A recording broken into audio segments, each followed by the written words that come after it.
Hi, this is Gary Fong, and this is, of course, my favorite camera, the Sony Alpha A6000. Very, very popular camera. Because it's so compact, we needed to find a solution for flash that wasn't the massive flash that would kind of go with it. And what's a really nice development is Nissin just came out with this flash called the i40.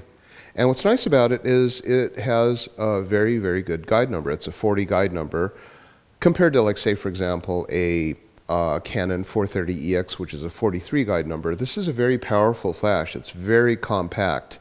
And so when I put it on here, you'll see that it's very tiny, and this is a tiny camera anyway. This flash is about maybe, well, we measured it, it's about 35% smaller than a regular flash. So in situations where we want to have flash, and we're indoors right now, I wanted to show you a typical indoor situation.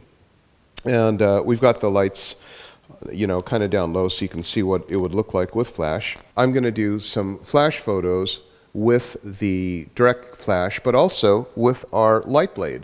And we've actually got some packages that include the i40 and the LightBlade. And these two are very nicely married together. So the way this works is you have a synthetic silicone band. And this band is actually the gasket that that holds tight onto the body. And you need this, don't lose it, because if you don't use it, then you won't have that buffer. The buffer will give you between having hard plastic against hard plastic, and hard plastic against hard plastic is not going to stick.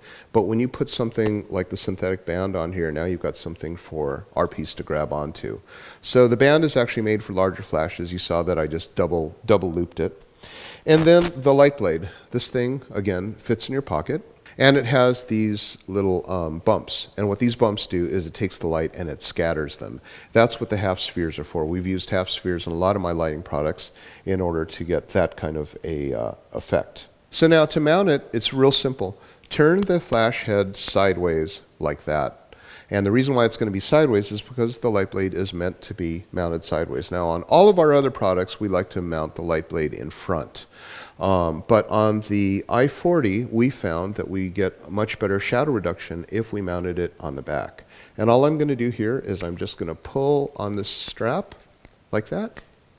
And it is going to be a very strong mount. You saw how fast it was for me to put that on, but it's so strong on here now, it's not going to fall off. And that's very important when you're dealing with a very large diffuser like this, is you don't want it to fall off. You're going to walk around an event and feel insecure that this thing might fall. You're going to, treat it gingerly. So this is what it looks like when you're shooting it. It's very, very professional looking, very unimposing. Because the head swivels, I can shoot vertical or horizontal, just like any of my other diffusers are meant to shoot vertical or horizontal. And again, if I shoot like this, you'll see that it fills up the entire flash head. It also, when you look at it from the front, you can see that light actually goes and is pointed up toward the ceiling. So you have a combination of this going to the ceiling, this coming in and lighting up, and what you have is basically a fill. Fill in the ceiling, flash fill to the face, and that gives you the very beautiful lighting that you've come to know with all of my light modifiers. It's that small, you can actually fit it in your pocket or in a pouch in your camera bag. Now let's compare that versus this right here. If we were to shoot like this, then you have just this little tiny 1/2 inch by 1.5 inch rectangle, which is why you'll see so much shadows and very, very harsh lighting. And it's even worse when you shoot vertical, because when you shoot vertical, you've got harsh lighting that's coming from the side, which will cast a very harsh side shadow. Method that I shoot is always with regular TTL. I like to have the camera on program when we're teaching beginners how to use it, and that will set up the ISO and the aperture and everything like that for optimum. Okay, so let's go ahead and put this on the camera, or on the tripod, so I can show you what it looks like when we're shooting. Now we have a situation where we're indoors, typical flash situation, and I've got the Nissin i40 on. I'm just going to go ahead, we're on TTL program, normal stuff. Put this guy on TTL, 0, -2, 0. Okay, that's good, good.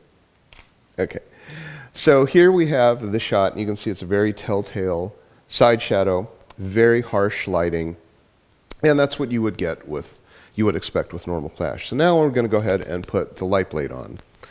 So with the LightBlade, I'm just going to stick it on like this. It does not attach with Velcro. It actually is a Velcro belt. Once this is on, it's very, very secure. Okay? And that's it. Okay. And now we'll do one shot with the LightBlade, and there we have it. So you can see now that we have no shadows on the side whatsoever.